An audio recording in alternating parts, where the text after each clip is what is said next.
when we ran the command python manage.py start app articles, all it really did was create these files for me. It really didn't let Django know about anything.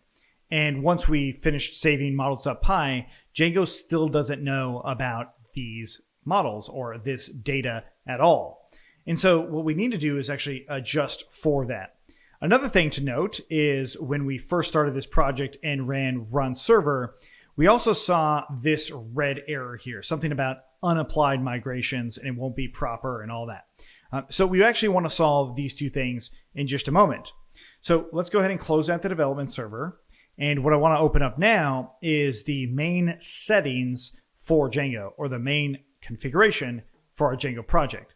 So let me just close out some of these things. I'm going to close out the files here, and I'm going to open up the configuration folder called Try Django, which of course is the name of the project that I named it a while ago. And I see this file called settings.py. Let's go ahead and open this up.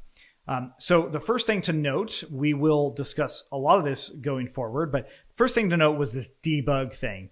That is how we were able to get those 404 pages with that yellow going, right? So we could definitely test that out in a moment. But the key thing that we want to look at right now is installed apps. And then also, if I scroll down a bit, I'll see databases. So installed apps are actually what's going to be correlated to what happens inside of any given database.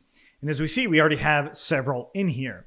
So with that in mind, let's actually run python manage.py migrate, as that one warning told us. So again, if we go to run server, it says, hey, run python manage.py migrate. So if you ever see that, just do that.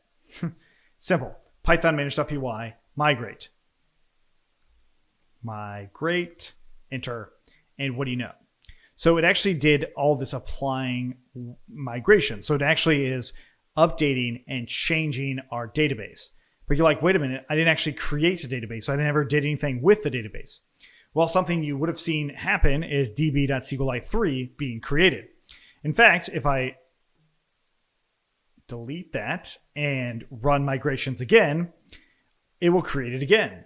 If I keep on deleting it, let's try that again. Let's go ahead and delete it this time. And this time I'm just going to run server. And what do you know? It created the db.sqlite3 file again. Now, the reason it's doing this is because that's how SQLite 3 or SQLite works with Django, right? So Django will actually create the SQLite database, which if we scroll back down on settings, that is what the default is right now. This Django has support for all kinds of structured databases or like SQL databases like Postgres, MySQL, and many others. There are also NoSQL databases too, but that's getting a little bit more advanced than what we need right now. So anyways, so when we ran migrations, what we see is applying a bunch of different changes that the database needs to know about. Now, I can go into a lot more detail here, and I will later, but for now, just know that Django has a bunch of these built-in applications, and each one of those built-in applications has something very similar, if not identical, to models.py. Now, this is one of those things where if you wanted to get deeper, you could totally look at this. So if you go into lib and then actually go into Django, which it already jumped me into 3.6 and site packages, you can actually see some of that data, right? So let's actually take a look at one. So in here, we've got auth, okay? So auth is one of them. And if we actually went into settings.py again, django.contrib.auth, let's actually take a look at that. So inside of this Django code here, we've got contrib and auth. And if I scroll down far enough, I'll see models.py. And this is just an example of a built-in model that Django has. Now, this is quite a bit more complex than what you know just yet, but it is kind of cool to see that what we're doing in a moment is identical to the built-in features that Django has. So you could obviously look through a lot of these, but it's also nice to see that, hey, I can actually use Django's built-in authentication, which is great. That means that it has users, user permissions, admin, all sorts of really good stuff built into it. So now let's go ahead and actually add ours in. So I'm going to go ahead and collapse these things down a bit, look at models.py, and I want to bring in this actual app into my settings, or that specific model into my settings. And the way to do this is just by putting a single quote here and typing out articles and putting a comma. Articles, of course, is the name of the actual app itself. Installed apps. Again, I'm thinking of these things as installed components, but this is installed apps. We create an app, we add a model, we put it in installed apps. In fact, whenever you create an app, that's probably when you'll want to put it in installed apps. And it's not until you actually create models that you do something else. But anyway, so now that it's in installed apps, let's go ahead and save it. And let's go ahead and run our server.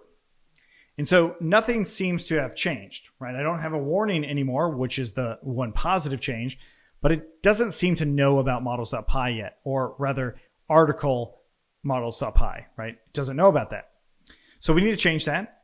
And to do this, we run something called Python manage.py, make migrations, and then Python manage.py migrate.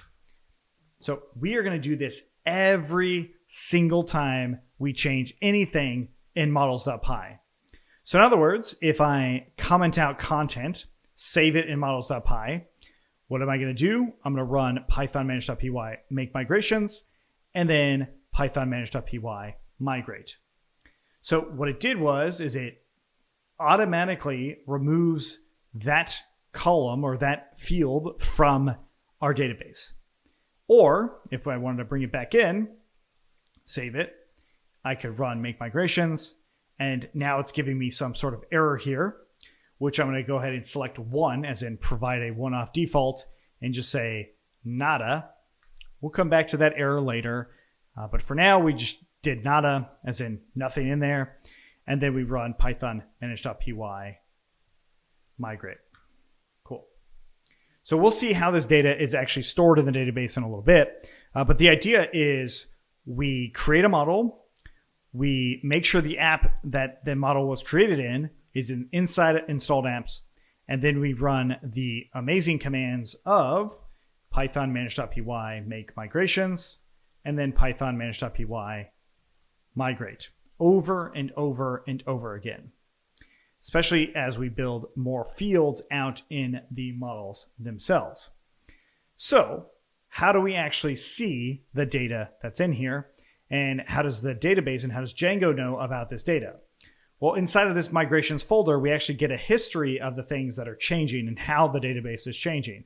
So we can look at each one of these things that shows us what's happening. So the operation that happens, removing the field. And then if we look at this one, we have the operation that happens, adding the field along with a default in there that we specified with that error that seemed to come up. And so when you add or remove fields, it actually deletes that data in the database as well, unless you have a way to preserve it. But most of the time, it's a way to delete it. Okay, cool. So we now have a way to create models and also associate Django with those models inside of a database. So now it's time to actually add data to this model, actually read and write this data to this model, so we actually can see how to store it and retrieve it so we can use it in other parts of our Django project.